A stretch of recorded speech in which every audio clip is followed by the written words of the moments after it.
Pekan ini dipanggil Donggongon, terletak di daerah Penampang 10 km dari Kota Kinabalu, ibu negeri Sabah.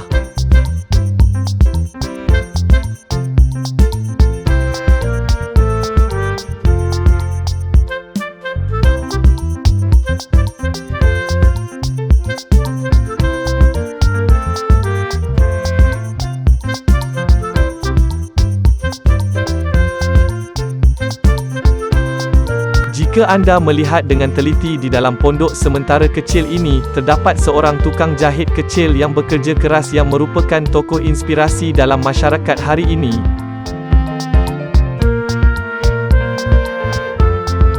Walaupun sumber dan peluang terhad yang datang dengan menjadi tukang jahit kecil-kecilan, wanita ini dapat memanfaatkan sepenuhnya keadaannya dan masih menghasilkan kerja berkualiti tinggi yang boleh memberi perkhidmatan kepada pelanggannya dengan sebaik mungkin.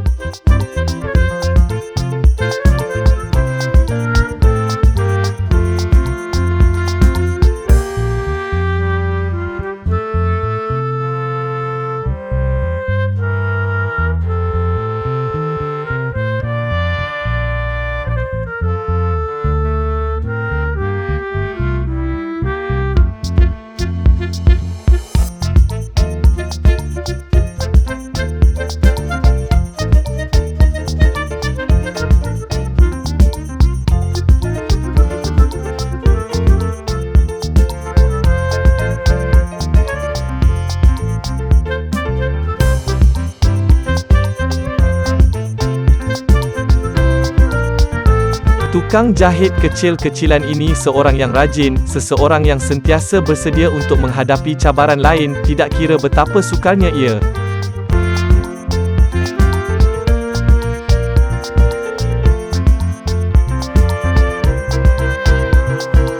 Ini dilihat dalam dedikasi yang dia lakukan dalam bidangnya, bekerja berjam-jam untuk memastikan semua pelanggannya berpuas hati pada akhirnya.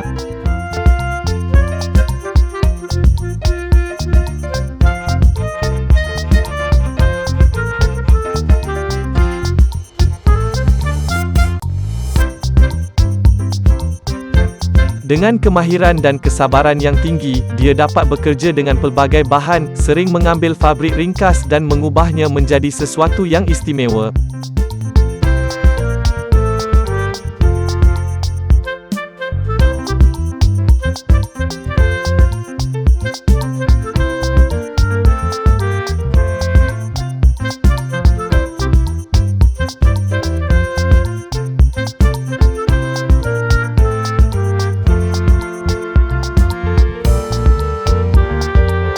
Dia juga mementingkan perincian, dan boleh membuat pelarasan rumit pada pakaian untuk kesesuaian yang sempurna.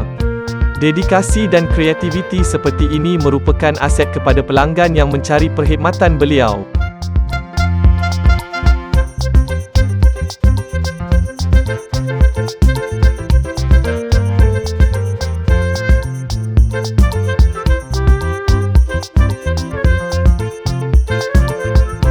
Wanita yang bekerja keras ini adalah contoh yang cemerlang di mana dia mempamerkan kemahiran, kreativiti dan dedikasi yang luar biasa dengan setiap karya yang dia cipta, terutamanya pakaian tradisional Kadazan.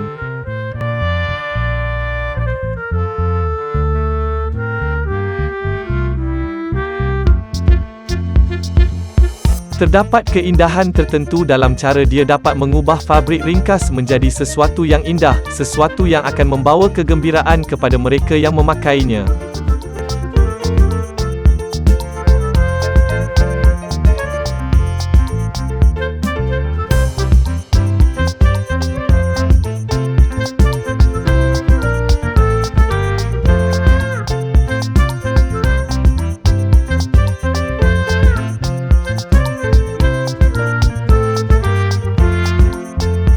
Penjahit kecil yang bekerja keras ini sememangnya menjadi inspirasi kepada kita semua di Penampang.